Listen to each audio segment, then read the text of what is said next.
Mesdames et messieurs et mesdemoiselles, j'espère que vous allez bien. Alors, c'est une situation chaotique. C'est tic au tac, œil pour œil, dent pour dent. Donc, en raison des attaques de M. Zelelan et ses maîtres occidentaux en territoire russe, parce que sachez quand même que pendant que nous étions concentrés, et nous sommes encore concentrés sur le dossier de notre continent, à savoir la RDC et le Rwanda, M. Zelelan et ses maîtres occidentaux ont envoyé hier plusieurs drones dans l'espace aérien russe. Et ils s'en vantent d'ailleurs d'avoir touché un dépôt de munitions en territoire russe. Ils vont plus loin pour dire qu'ils ont touché une raffinerie russe. Et selon eux qui était en flammes. Ça s'est passé hier. D'accord? Et la Russie a promis une réponse proportionnelle à l'attaque. Même si la Russie nous a informé par après que elle a intercepté et détruit les drones qui ont été envoyés et que les débris ont causé des dégâts, comme je ne cesse de vous expliquer, que ce soit en territoire ukrainien ou en territoire russe. Quand on détruit des objets volants depuis l'espace, les débris tombent et ça cause énormément de dégâts.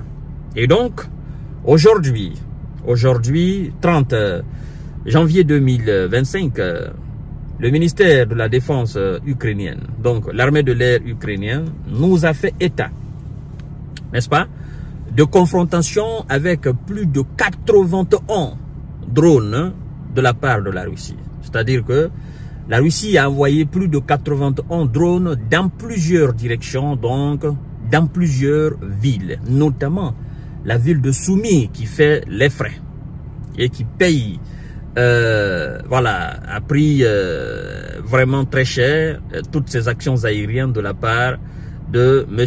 Zelensky et ses maîtres.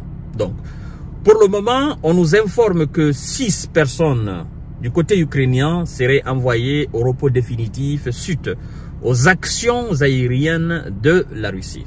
Nous allons voir le contenu exactement et ce que M. Zelelan dit. Voilà, c'est ce qui nous intéresse là.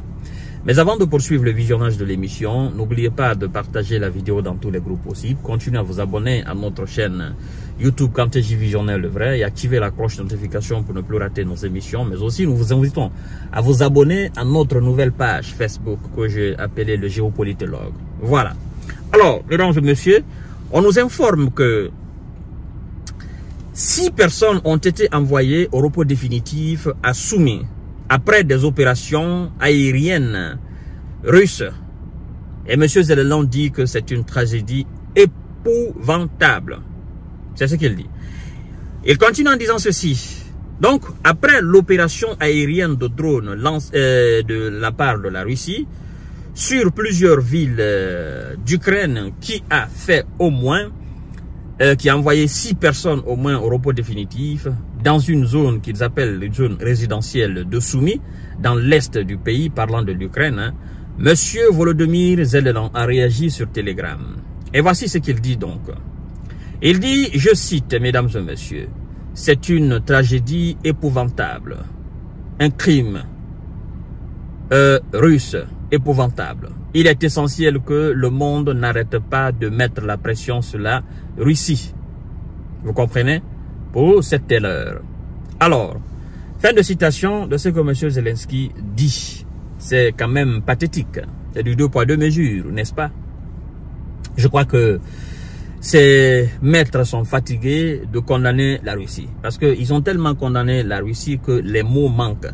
Les adjectifs qualificatifs pour qualifier la Russie manquent dans le dictionnaire. Que ce soit le dictionnaire français, le dictionnaire anglais, le dictionnaire espagnol ou italiano, ou dictionnaire hollandais ou polonais, les adjectifs qualificatifs manquent dorénavant. Monsieur Emmanuel Macron, lui, il a utilisé tous les adjectifs qualificatifs possibles pour qualifier la Russie. Monsieur Biden l'a fait fatiguer. Mais puisque ce n'est pas ces condamnations qui changent la situation sur le terrain, la seule chose qui peut changer la situation sur le terrain, c'est le cessez-le-feu.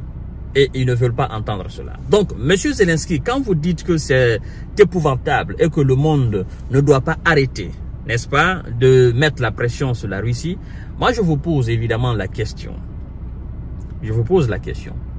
Vous savez, quand vous parlez du monde, il y a le monde africain qui a fait le déplacement et qui est allé vous voir en Ukraine pour remédier à cette situation.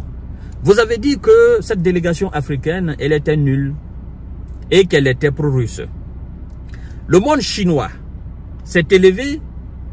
Le président chinois a envoyé une délégation officielle pour effectivement essayer de remédier à la situation. Vous avez dit non, que la Chine est un allié de M. Vladimir Poutine. Et donc la Chine n'est pas la mieux placée pour vous parler de négociations.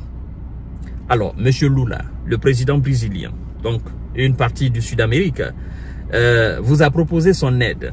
Vous avez dit non. Alors, quand vous parlez du monde, moi je me pose bien la question de savoir, vous parlez de quel monde? Vous parlez du monde occidental?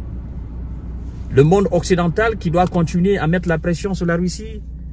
Parce que le reste du monde a fait son effort. Vous ne l'avez pas accepté. Et donc, vous avez voulu l'action militaire. Alors, continuez l'action militaire. C'est aussi simple que ça. Non, mesdames et messieurs, en réalité, M. Zelensky et ses maîtres, ils ont compris que quoi qu'ils fassent, ils ne pourront absolument rien face à la détermination des Russes.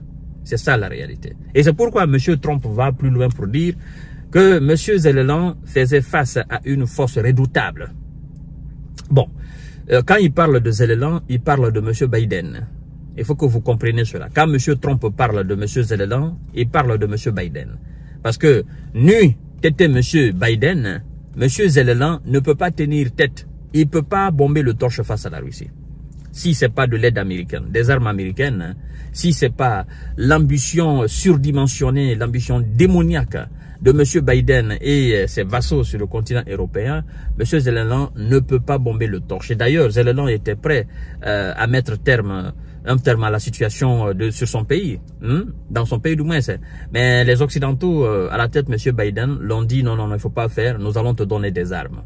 Et donc, aujourd'hui, Zelensky se retrouve tout seul. Il n'y a plus d'armes, les aides américaines ont été gelées. Et du coup, ce qui est aujourd'hui sous sa main, ça commence à vraiment s'épuiser. Et donc, M. Zelensky qui nous disait que l'incursion sur le territoire russe était, en fait, ça constituait une zone tampon dans la région russe de Koursk, et que la région de Soumy ukrainienne et la région de Kharkiv seraient dorénavant protégées. Je vous ai dit que c'était du mensonge. Il n'y a aucune ville, aucune région ukrainienne qui est à l'abri des opérations aériennes ou des opérations militaires de la Russie. Donc, vous voyez que tout ce qu'il disait, c'était du mensonge. Alors, mesdames et messieurs, par sa naïveté, il est en train de perdre son pays, mais aussi il est en train de perdre sa population. C'est ça aussi. Donc, aujourd'hui, la Russie est en position de force plus que jamais. Voilà ce qui s'est passé ce jeudi 30 janvier 2025. Je vous reviens tout à l'heure pour notre série d'informations décortiquage. Merci beaucoup. Continuez à vous abonner à ma page et partager la vidéo dans tous les groupes possibles.